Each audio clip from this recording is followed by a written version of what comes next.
Y uno de los servicios más importantes que tenemos es el servicio de radioimágenes, de radiodiagnóstico. Me encuentro con la doctora Molero, pues espléndida, médico, radiólogo, y por supuesto vamos a desmitificar, mi querida doctora, porque hay gente que confunde primero el técnico radiólogo con el médico especialista en imágenes. Sí, hay mucha desinformación. Es más, muchas personas a veces se te acercan preguntando que si el médico radiólogo o si el radiólogo de verdad es médico, y en el mismo gremio se desconoce. O sea, el médico radiólogo sí es un médico graduado en una universidad como médico cirujano, que luego realiza un posgrado de 3 o 4 años, dependiendo de la sede en la que lo realice, un posgrado en imágenes. Dentro del posgrado evaluamos todo lo que tiene que ver con imágenes radiológicas y no radiológicas, se evalúa todas las imágenes diagnósticas. Y sí somos médicos, los médicos radiólogos somos médicos. Quizás no nos ven como médicos porque no tenemos ese mismo contacto que pudieran tener los clínicos, el resto de las especialidades con sus pacientes.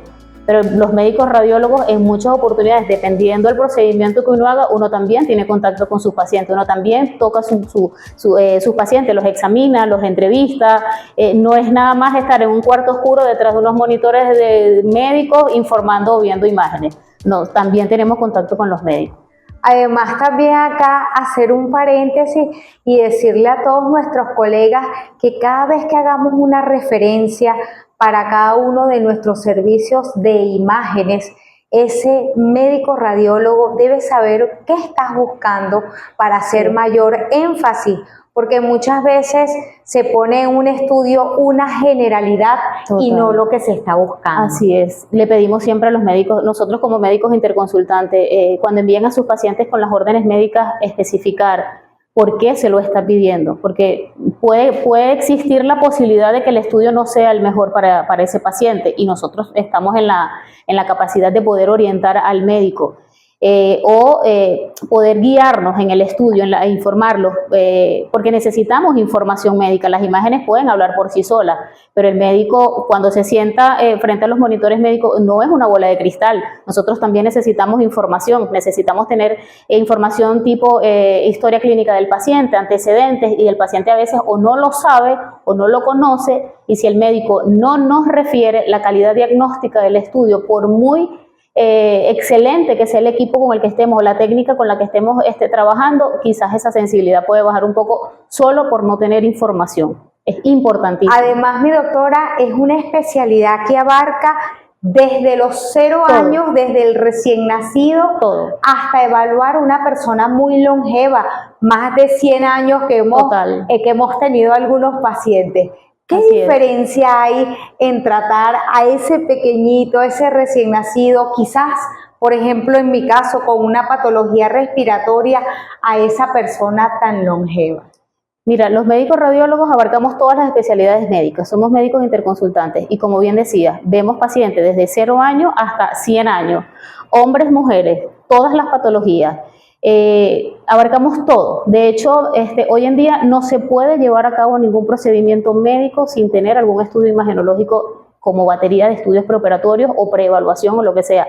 No se puede realizar ningún procedimiento. O sea, somos la base, con mi respeto con los patólogos, dentro de todo lo que tiene que ver una cadena en el área de la salud.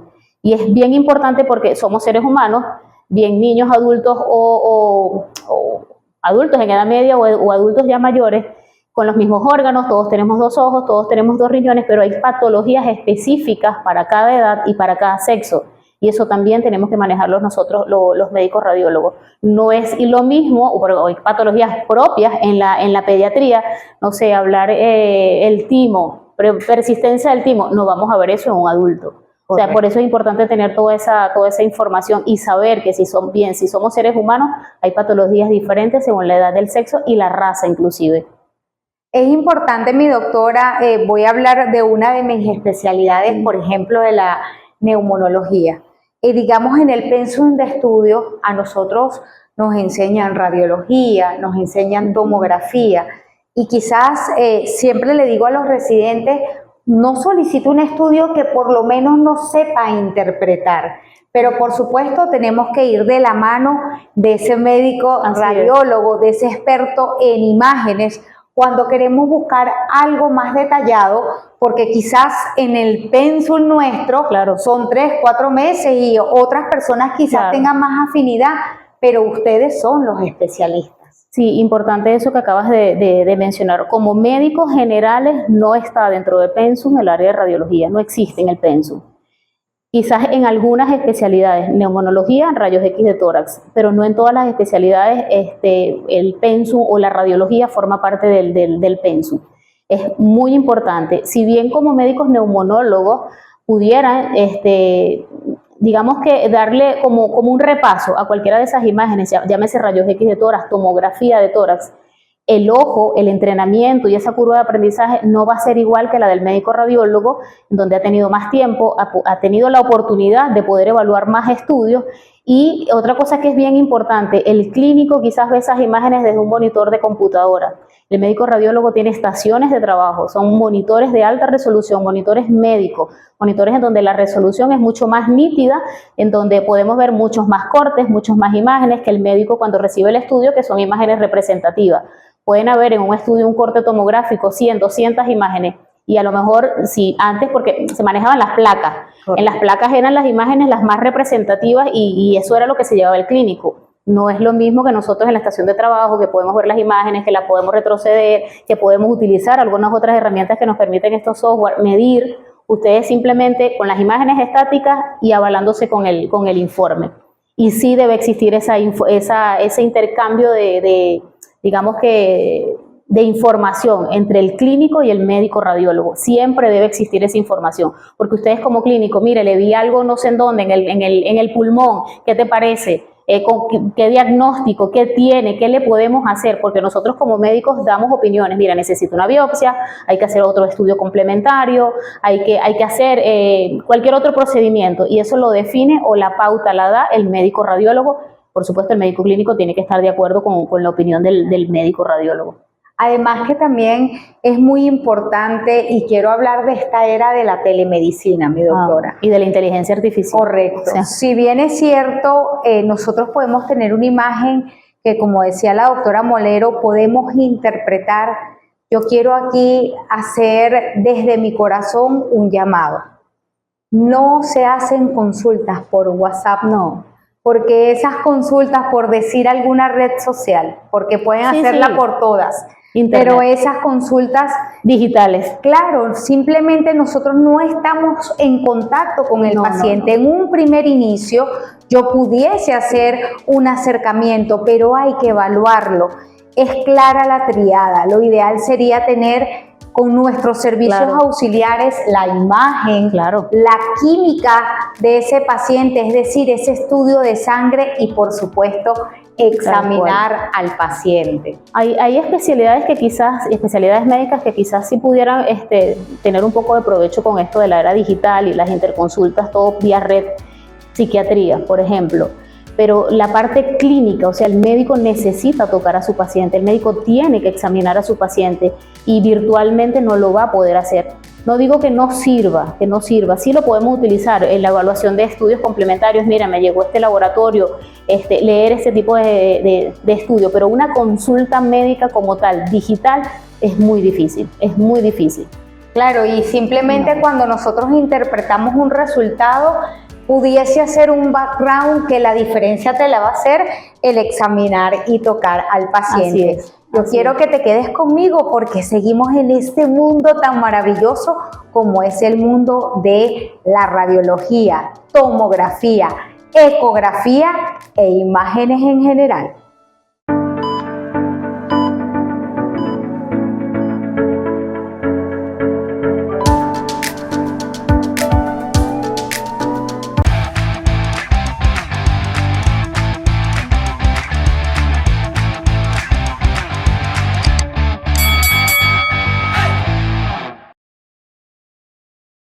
Y aprovechando un mes importante como es el mes de octubre, como es la parte del mes rosa, como le decimos.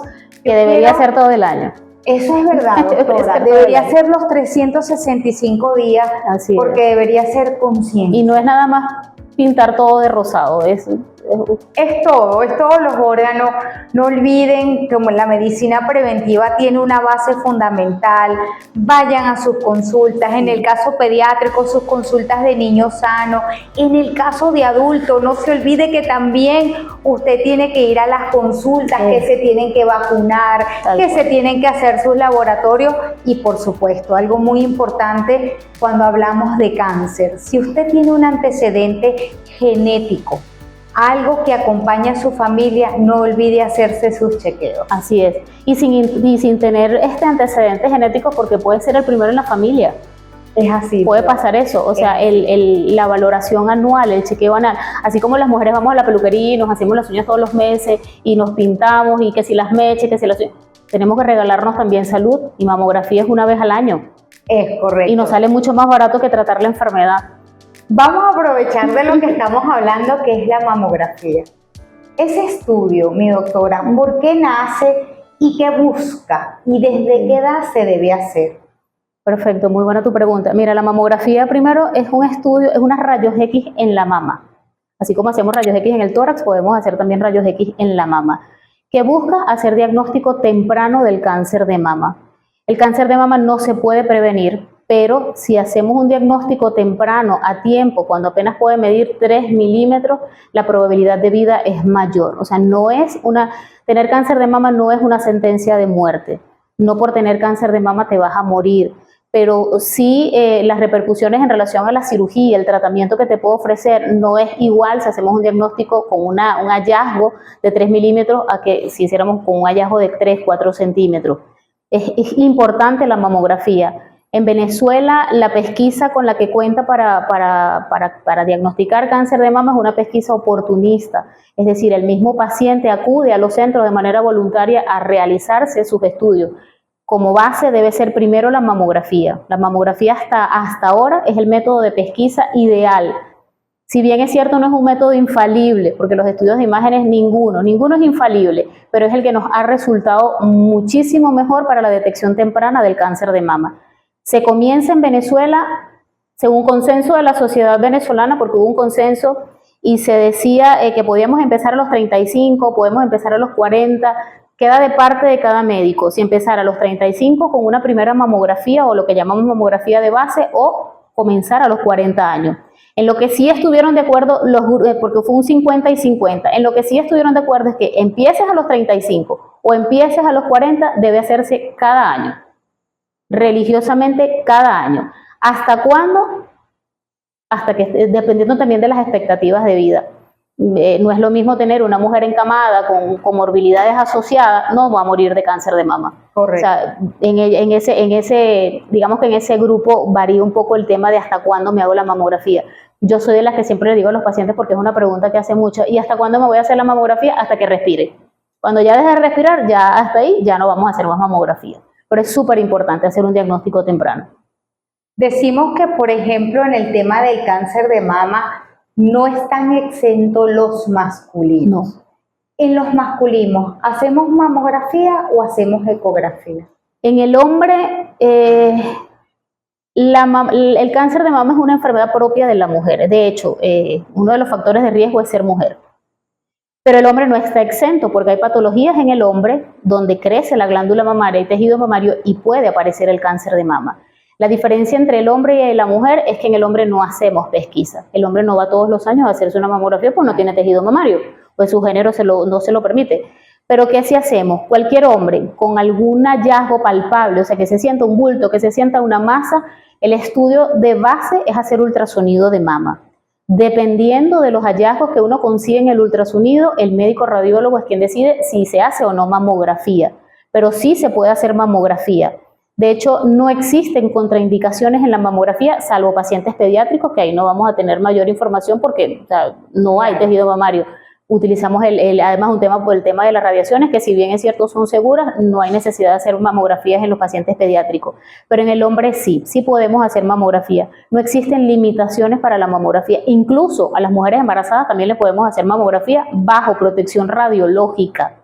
Sí lo necesita durante la gestación, no como método de pesquisa. O sea, si en ese periodo la paciente ya le correspondía hacerse su mamografía, pero está embarazada, si está aparentemente sana, postergamos el estudio. Pero si hay hallazgos que por ultrasonido son sospechosos, se hace mamografía bajo protección radiológica del feto. Lo podemos hacer. Yo quiero que estén pendientes siempre de nuestras redes sociales, que aquí nuestra maravillosa productora, la teniente de navío Karen Campar, las pone en pantalla porque nos llega una pregunta bien interesante a propósito pues de esta nueva era que quizás nosotros pues algunos tienen un compás o una amplitud mayor que otros. Pero una persona, mi doctora, del sexo masculino, que se inyecte hormonas femeninas, ¿hay más riesgo de tener cáncer de mama? Mira, interesante. Nosotros ahorita yo estoy en el área en el que me desenvuelvo, estoy en el servicio de radiología del Hospital Militar acá en Caracas, en el Carlos Arbelo. Hicimos el año pasado una tesis de grado hablando sobre evaluación de ultrasonido en mamas en pacientes transgéneros. Pacientes que de hombre, de sexo masculino, con cambios hormonales, no cirugía, pero sí con cambios hormonales, llegaron a desarrollar las glándulas mamarias. Una vez que todo ese proceso se da, que en promedio son como 5 años para poder ver esos cambios, tiene tejido glandular, es tejido mamario. Se debe comportar igual que cualquier mujer con tejido glandular. Debe iniciar su pesquisa mamográfica cada año a partir de los 35, debe complementarla con ultrasonido mamario. Y nos llamó mucho la atención en este trabajo es que las patologías que conseguíamos eran las mismas patologías que podíamos conseguir en una mujer con el genotipo de mujer. Genotípicamente son hombres, pero fenotípicamente son mujeres y hay tejido mamario. Conseguíamos quistes, conseguíamos nódulos. En el trabajo no llegamos a hacer diagnóstico, por fortuna, de un cáncer de mama, pero sí llegamos a biopsiar un fibroadenoma, una lesión que resultó ser un fibroadenoma, quiste simple, o sea, las mismas patologías. O sea, si están en esa transición, de hecho ahorita vamos a retomar este mismo trabajo porque nos encantó, se abrió una línea de investigación. De hecho, cambia hasta la historia clínica que tiene que llenar cada paciente para hacerse una mamografía, porque tiene que llenar un consentimiento firmado también, en donde la pregunta que le hacemos del sexo femenino o masculino hay que adaptarse.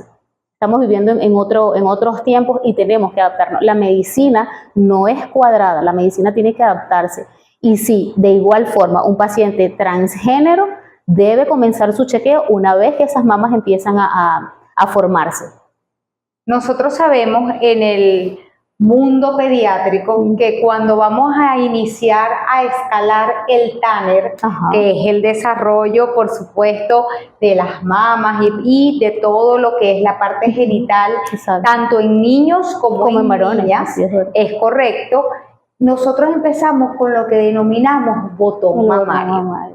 Muchas veces iniciamos pidiendo una ecografía. Exacto.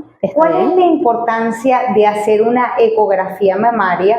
Y si se hace pues desde el momento de lo que denominamos telarquía o el inicio del desarrollo y debe hacerse anualmente o solamente cuando tengamos un hallazgo. En el caso de los pacientes pediátricos se recomienda solo cuando hay hallazgo. Y si bien en el recién nacido, hay recién nacidos que bajo el flujo hormonal ya tienen eso, la mamá dice es que tiene el pecho muy grandecito, piensan que es tejido mamario y no es más que influencia, es el mismo, digamos que las mismas hormonas de la mamá se las pasa a su bebé y el efecto va a ser el mismo que si fuera con la mamá. Y es algo que se resuelve solito. Ya en edades un poquito más grandes, que era lo que hablabas de lo del Tanner, y el Tanner busca eso, o sea, te ves como una niña de 15 años, pero por dentro eres una niña de 15 años y es esa correlación. Nosotros en los informes radiológicos tenemos que darle esa información a ustedes. El Tanner se corresponde o los hallazgos se corresponden para la edad o no se corresponden para la edad.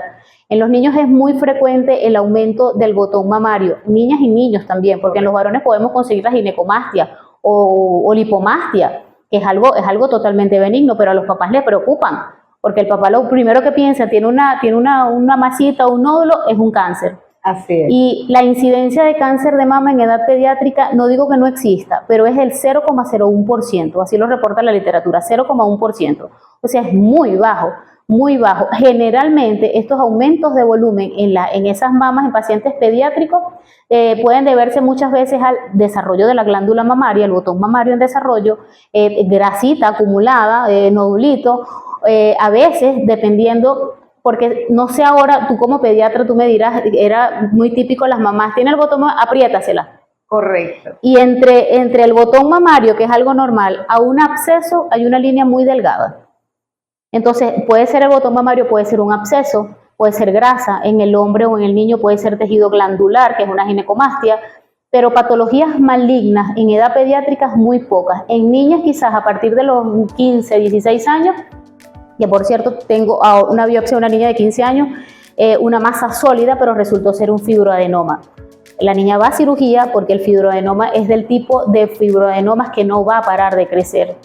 Entonces, no por ser un cáncer de mama, sino por ser una patología que no va a parar de crecer y que le va a deformar la mama. O sea, solo así es cuando se interviene la parte quirúrgica en los pacientes pediátricos. Pero por fortuna no, el cáncer de mama es muy, muy bajo, por no decir que no existe, porque en medicina nunca 2 más 2 es 4. ¿Y cómo hacemos esos hallazgos? Por supuesto, esos los hallazgos los hacemos acudiendo a nuestra consulta, a nuestro especialista y por supuesto, derivándolo a un especialista mayor. ¿Por qué es importante recordarles esto? Porque hoy en día existe mucha gente que está haciendo intrusismo. Sí. ¿Qué significa eso? Que no es especialista en un área y se pone a hacer algunos estudios, entonces usted ve informes que no son acordes con la parte clínica. Quédate con nosotros por aquí por Brújula Médica, buscando el norte de tu salud, y en este momento las imágenes como una de las reinas para los diagnósticos precoces y oportunos.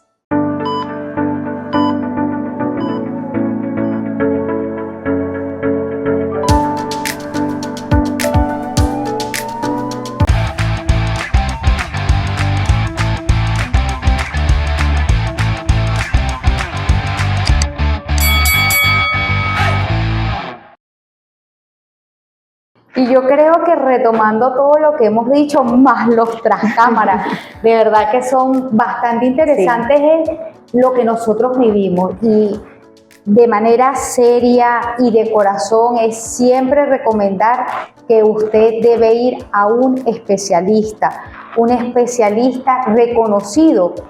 En Venezuela, en el Ministerio de Salud existe el SACS. Si usted se mete por esa página, usted sabe qué títulos tienen registrados esos médicos. Si son médicos de verdad. Mi doctora, nosotros tuvimos una persona que decía ser médico con tantas especialidades y no era al final.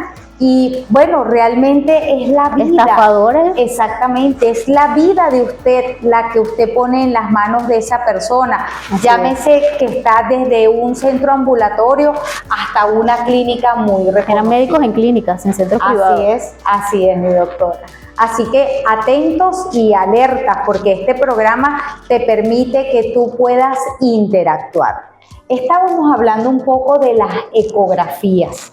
Importante, ecografías hechas por nuestros médicos o realizadas por nuestros médicos expertos en imágenes, nuestros médicos radiólogos o personas que tengan estudios que sean mayores a 12 meses, porque recuerden que en Venezuela una especialidad es aproximadamente 18 meses, cuando es de este tipo, un fellow, pero la especialidad del estudio, por ejemplo, en radiología, en pediatría, en neumonología, son 3 años y más. Universitarias. Claro, tenemos neurocirujanos que tienen 5 años estudiando. Así es. Y ¿saben qué? Allá en esas casas que siempre están con nosotros viéndonos, los médicos no dejamos nunca de estudiar. Cada paciente que va a nuestra consulta nos permite a nosotros visualizar un tema en especial, y la doctora lo decía, la medicina no es cuadrada, 2 más 2 no es 4, y quizá usted puede decir, eso es una apendicitis, pero no va a ser de librito. Así es, ¿no? Y la apendicitis se puede comportar diferente en un paciente y en el otro. Es la misma patología, pero se comporta diferente. Yo quería hablar de un pequeño mundo, porque hablar de ello nos daría como más de 3 programas. ¿Qué es la ecografía, mi doctora? Por supuesto, hemos hablado un poquito, que quiero tomar esa parte de lo que es la ecografía mamaria. Pero ¿cómo nace la ecografía y qué me permite ver la ecografía? Porque si bien es cierto, por ejemplo, en mi caso, hemos aprendido todo lo que es la ecografía pulmonar. Sí. Otrora decía que era imposible hacer ecografías en ese tejido porque era un tejido muy aislado. Exactamente. El gas es el enemigo número 1 del ultrasonido. Así es. El ultrasonido pulmonar precisamente ve eso, los defectos. Y lo que se estudia son los defectos, los artefactos. Los artefactos. Mira, el ultrasonido es una técnica de imágenes que no utiliza radiación.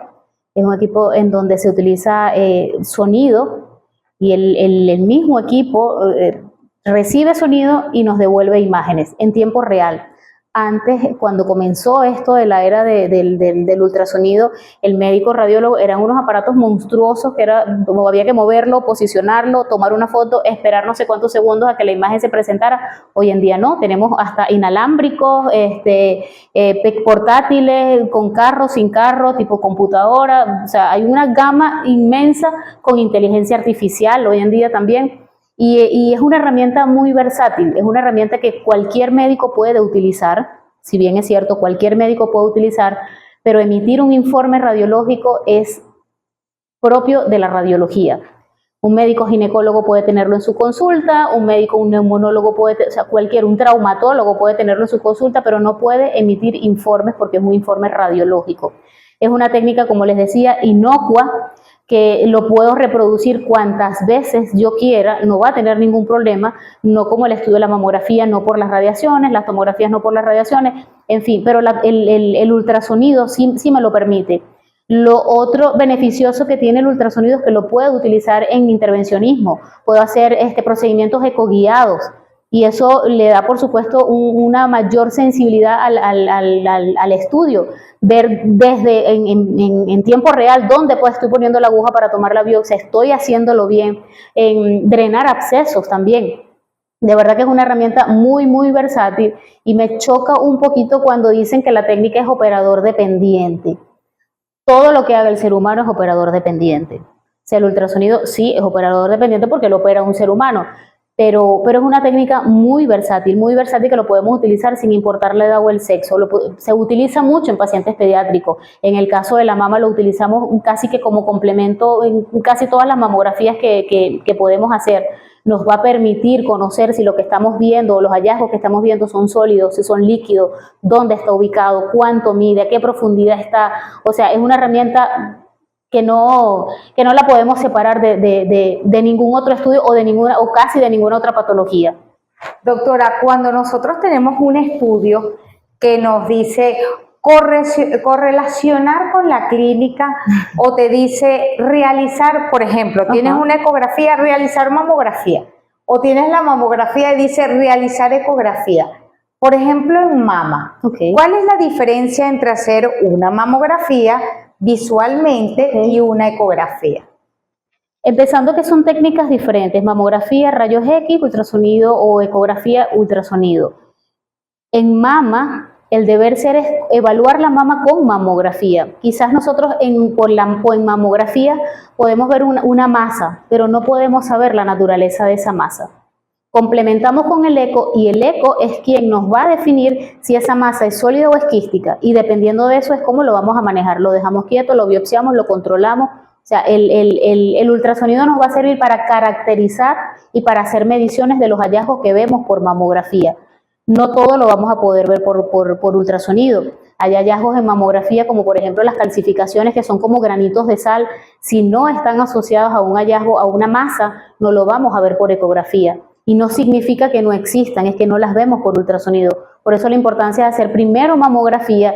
Quien haga el estudio ecográfico de la mama debe saber interpretar la mamografía, porque la mamografía le va a servir como una guía para poder hacer ese ultrasonido. Si nos vamos de una con el eco y hay una masa muy pequeña, la podemos pasar por alto, no la vamos a ver, pero la mamografía nos las va a mostrar. Nos las va a mostrar y nos va a decir, mira, tienes que buscarla en tal cuadrante de la mama o en tal mama. Y ahí es donde uno se tiene que detener con el eco, porque todo lo que se ve por mamografía tiene representación ecográfica. Correcto. Sin importar lo que sea, sin importar lo que sea, a excepción de las calcificaciones.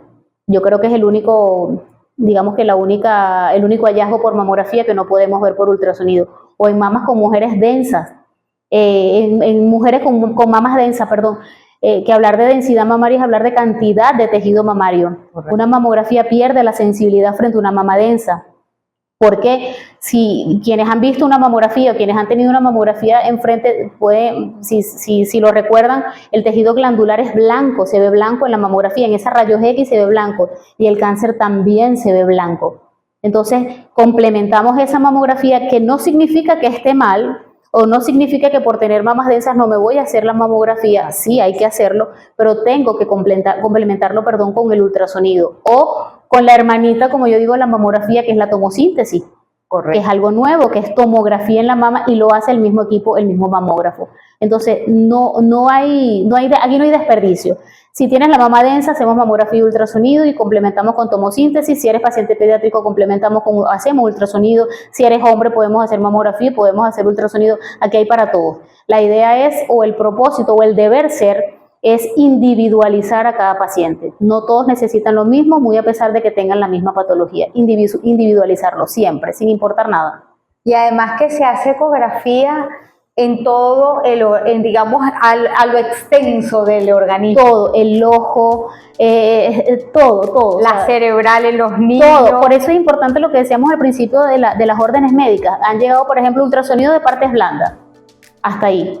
Llega la orden, de partes blandas, ¿de qué parte del cuerpo? Así es. Entonces, por eso, que escriban, necesito, y no pedir estudios por pedirlo.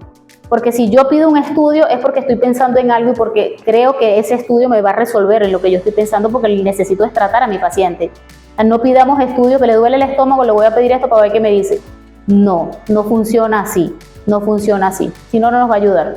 Así que usted, orden en la PA, en el pensamiento, en la emoción y en la acción, para poder prescribir y usted orientarse con ese especialista. Yo les dije que este programa les iba a encantar. Mi doctora, ¿cuáles son sus redes sociales? Pueden conseguirme por Instagram como @doctorabreviado, dra.exaidamolero.com, o mi página web, todo pegado, doctorexaidamolero.com. Bueno, usted ya lo sabe, y quédate aquí, que ahora es que nos queda un programa maravilloso, buscando el norte de tu salud en tu parte imagenológica.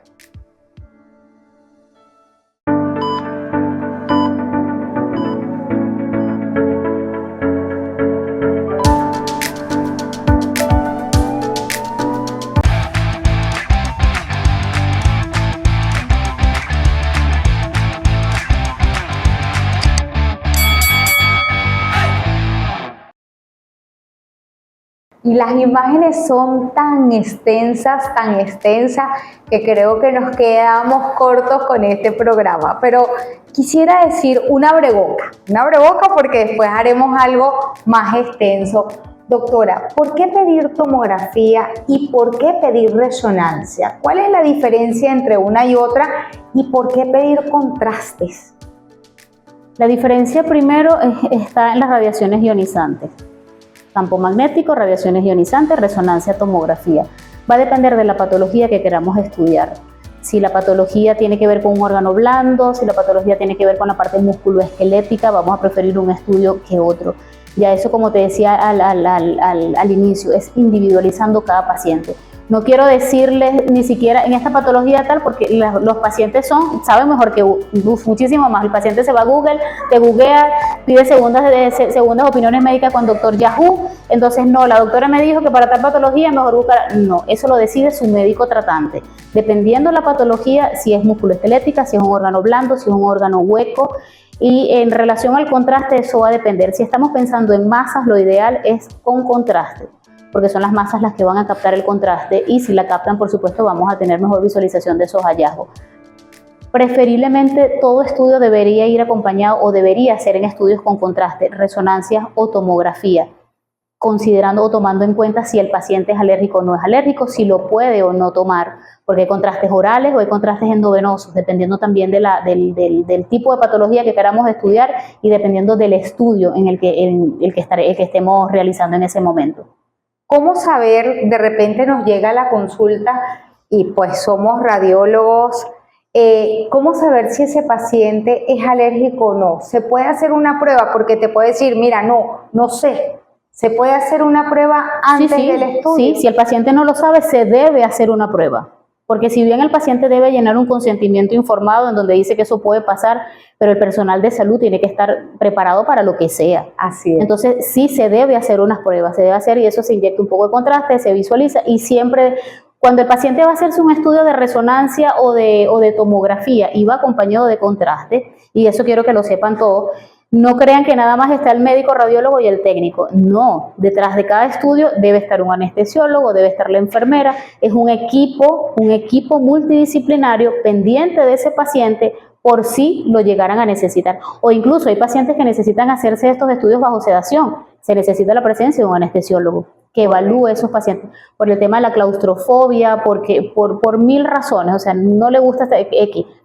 O los pacientes pediátricos que necesitan hacerse ciertos estudios bajo sedación, tiene que estar un anestesiólogo, pues, y dependiendo si el paciente tiene o no alguna patología, el cardiólogo, el neumonólogo, el pediatra, o sea, tiene que el paciente sepa que no está tan desprotegido cuando se van a hacer un estudio de imágenes, porque las salas de imágenes son como tristes, son frías, la luz tiene que estar medio tenue, todo el mundo anda como con cara, todo el mundo anda como en lo suyo, pero que el paciente sepa que cuando va a una sala de imágenes hay frío porque los equipos necesitan esa temperatura, la gente tiene esa cara como de muy poquitos amigos porque tiene mil cosas en la cabeza y está tratando de resolver todo, que sepa que va a estar en buenas manos una vez que cuando entre en el mamógrafo o en el tomógrafo, va a estar su pediatra afuera, va a estar el neurólogo afuera, va a estar el anestesiólogo en caso que lo requiera, y son estudios muy seguros, si no se utilizaran como métodos diagnósticos. Eso es correcto.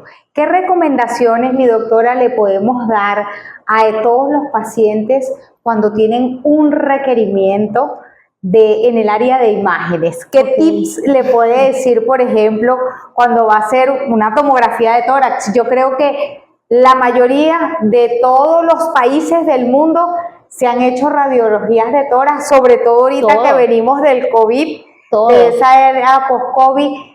¿Qué recomendaciones para que los estudios queden óptimos y pues queden espectaculares? Lo primero es, si son pacientes pediátricos, que los papás vayan con la mejor de las disposiciones. Igual, pacientes adultos que vayan con la mejor disposición. Que lleven ropa cómoda, ropa que se puedan quitar y poner muy fácilmente. El uso de las prendas, que eviten llevarse prendas porque eso les va a entorpecer un poco todo este proceso, y que no se pueden tomar ningún estudio de imágenes con un collar, con unos zarcillos largos, porque se va a ver proyectado en la imagen y está mal. Que se aseguren que los centros a donde vayan tengan tecnología de punta, o sea, equipos de última generación, porque eso le va a garantizar mejor resolución en las imágenes, mejores resoluciones, mejores diagnósticos, o sea, tan sencillo como eso. Que sepan o que se aseguren de que los centros donde vayan, quien realice ese procedimiento sea un técnico o un licenciado en radiología, y quien interprete esas imágenes sea un médico radiólogo, que si bien los neumonólogos están muchos en capacidad, a veces hasta más que un radiólogo, de poder interpretar unas rayos X, es competencia del radiólogo. Zapatero a su zapato. Radiólogos por radiología, ginecólogos, área ginecológica de la mujer, los niños, los pediatras, o sea, zapatero a su zapato. Siempre le digo eso a los pacientes, educar a los pacientes en eso. Asegúrense de que vayan a un sitio en donde no vayan a perder su dinero y que vayan a hacer un diagnóstico correcto, que es lo más importante, que hagan un diagnóstico correcto. Nosotros muy contentos, mi querida doctora, de tenerla aquí, de darles esos tips, porque las imágenes están marcando pauta y, como nos dice nuestra doctora, la tecnología como un gran catalizador en este servicio tan especial. Y nosotros desde aquí, pues con este corazón pleno, libérese usted de toxicidad y viva feliz. Cada minuto agradézcale a Dios por estar en este planeta tan hermoso y siempre en armonía. con nosotros aquí buscando el norte de tu salud, tu brújula médica.